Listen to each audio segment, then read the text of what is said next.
On peut considérer que la médecine nucléaire est pleinement investie dans le champ de ce qu'on appelle aujourd'hui la médecine de précision.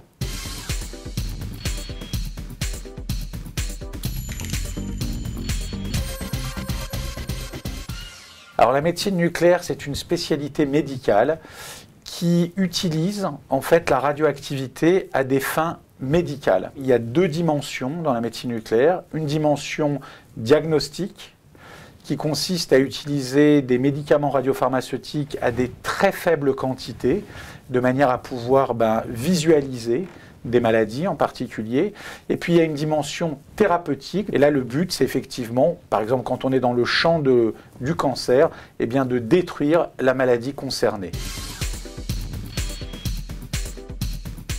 Vous avez une molécule vectrice qui va comporter cet élément radioactif. Et la particularité de cette molécule, c'est qu'elle va être capable de reconnaître une cible sur le tissu que l'on va chercher soit à imager, soit à détruire.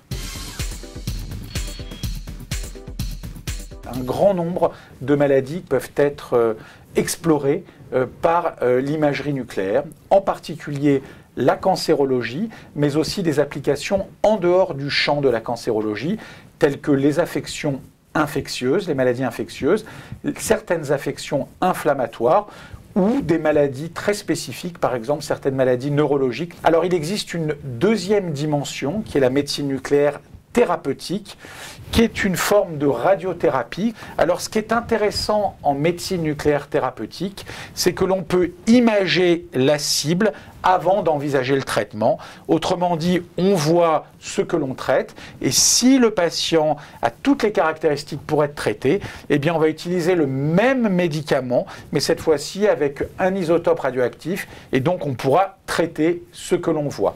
La particularité de la médecine nucléaire thérapeutique, c'est que pour un grand nombre de patients traités, eh bien, les traitements peuvent être réalisés en ambulatoire.